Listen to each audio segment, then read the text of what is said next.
পাবনার ইছামতি পাড়ে কৃষকদের স্বল্প খরচে সেচ সুবিধা দেওয়ার উদ্যোগ হাতে নেয় বরেন্দ্র বহুমুখী উন্নয়ন কর্তৃপক্ষ। স্থাপন করে পরিবেশ বান্ধব সোলার পাম্প। তবে চালুর আগেই চুরি গেছে অর্ধ কোটি টাকা ব্যয় বসানো 4টি পাম্পের বিভিন্ন যন্ত্রাংশ। এতে সুফল বঞ্চিত হাজারো কৃষক। সিলন টি রপ্তানিতে শীর্ষে। পাবনার আটঘরিয়া উপজেলার লক্ষ্মীপুর ও শ্রীপুর গ্রামের মধ্য দিয়ে বয়ে চলছে ইছামতি নদী। এই এলাকায় দিন দিন বাড়ছে সবজির আবাদ, যা স্থানীয় চাহিদা মিটিয়ে সরবরাহ হচ্ছে রাজধানীতেও। এখানকার চাষিদের স্বল্প খরচে সেচ সুবিধা দিতে এগিয়ে আসে বরেন্দ্র বহুমুখী উন্নয়ন কর্তৃপক্ষ। দুটি গ্রামে প্রায় অর্ধ কোটি টাকা ব্যয়ে শুরু হয় 4টি সোলার সেচ পাম্প স্থাপনের কাজ। সেচ সংকট নিরসনের আশায় বুক বাঁধেন প্রান্তিক চাষিরা। তবে পাম্প চালুর আগেই চুরি গেছে সোলার প্যানেল, ব্যাটারি, তারসহ মূল্যবান যন্ত্রাংশ। সরকারি উদ্যোগের সুফল বঞ্চিত হাজারো কৃষক। এই সৌর বিদ্যুৎ ডিপকল বসানোর পরে সব চুরি হয়ে গেছে, আর চলে না।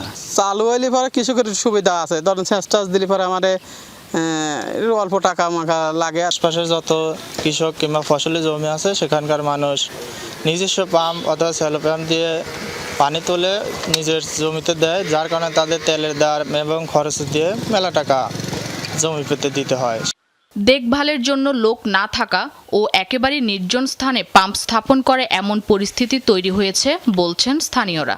ভালো জায়গায় করতো, যেখানে লোকজন থাকার মানে ক্যাপাসিটি আছে বা থাকা যাবে, সেসব জায়গায় যদি দিত তাহলে এগুলো চুরি হতো। পাহারাদার দরকার, এমন রক্ষণাবেক্ষণের লোক দরকার, তাছাড়া তো থাকে না। যন্ত্রাংশ চুরির বিষয়টি ঊর্ধ্বতন কর্তৃপক্ষকে অবহিত করা হয়েছে বলে জানিয়েছেন নির্বাহী প্রকৌশলী। শিগগির সেচ পাম্পগুলো চালুর আশ্বাস তার।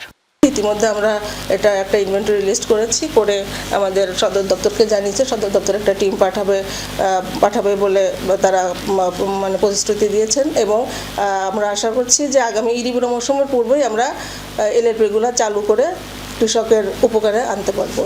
2023 সালের শেষ দিকে এই 4টি সোলার সেচ পাম্প স্থাপনের কাজ শুরু হয়।